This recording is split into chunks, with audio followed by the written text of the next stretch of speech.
This is Nellie Gardner. I'm here in my kitchen and I would like to show you how to make the perfect pie dough.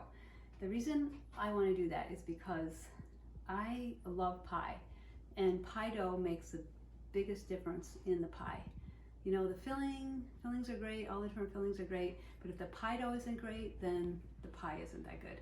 So I've been working hard at this, and I have a lot of friends who like to be testers for me. And recently I've made some excellent pie doughs, and I want to show you how I do that. There's a couple steps along the way that are very important, and they're kind of science-based, and you may have to make a judgment about it, but I'll show you those along the way. So we start out with 2 cups of flour, and I put a teaspoon of salt in here. So 2 cups of flour, a teaspoon of salt, and I'm just mixing the salt in there. Just dump that in your bowl, okay? You can do this in a blender, but I really like to do it by hand because then you really get the feel of it. Okay, so we have butter. Of course, everything's better with butter in it.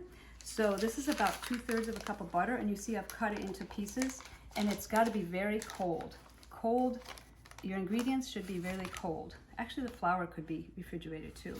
And this is butter flavored Crisco, and I put about 3 or 4 tablespoons of that in, and you'll see why I said 3 or 4, because you will have to make a judgment about how much in the end. So all you're going to do is take this fabulous pastry cutter that I just got. This is a pastry blender or pastry cutter, and see it has these nice sharp cutters at the bottom, teeth, and you just kind of cut. Of course, you can do this with a fork, but it takes forever. So you're going to cut the butter up into the flour, and they always say, you know, cut it till it's like pea size. Well, my dough isn't always perfect. My crumbs are not perfect. They're all different sizes, so I prefer to say until it looks like crumbs, because that's kind of, and you'll see what I mean in a minute. So, and you can use any type of flour in this. You could put a little whole wheat in it. It's more about the technique and those certain decisions you have to make along the way. So you can see that the butter and the shortening are getting cut up into the flour nicely, but you see there's a little more flour along the edges. So this is a key spot right here. So I figured out that if you put water in with this when there's still flour in it, the flour and water combine. Instead of the shortening being combined with the flour, it's the water combines with the flour and makes like glue. Remember how you used to make glue when you were a kid? Put flour and water or something and it made some sort of paste. Well, that's kind of how this is. You don't want to combine flour and water. So there's a little bit of flour like along the edges, and I just want to put just a tiny bit more shortening in there. So a little bit more shortening just to absorb the rest of the flour, because that's really important. Okay.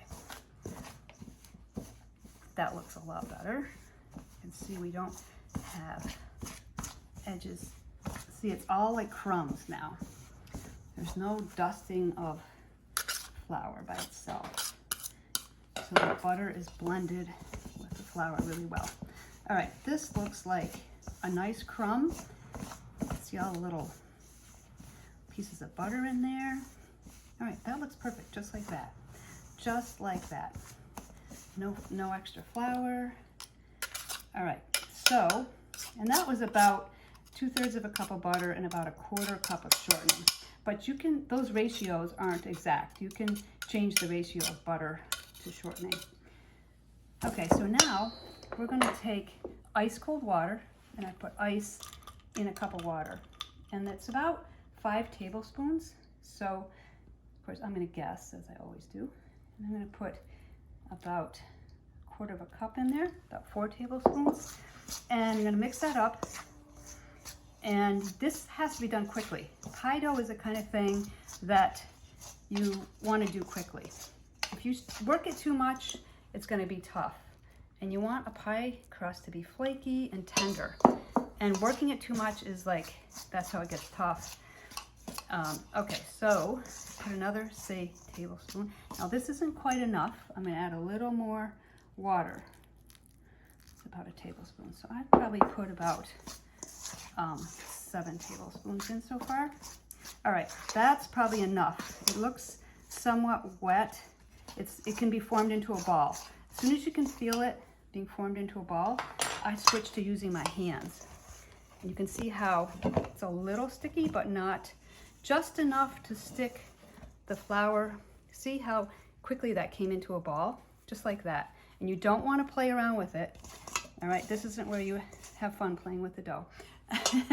So there you go. There's your nice ball of dough. And then we're going to put that on a piece of wax paper, and we're going to refrigerate that for about half an hour or so. And then we'll roll it out. Once it's refrigerated, it just helps in the rolling process. So I'm going to show you what that looks like after I have some that I've refrigerated. And here I've rolled it out to show you what it looks like. First of all, it's very easy to roll out.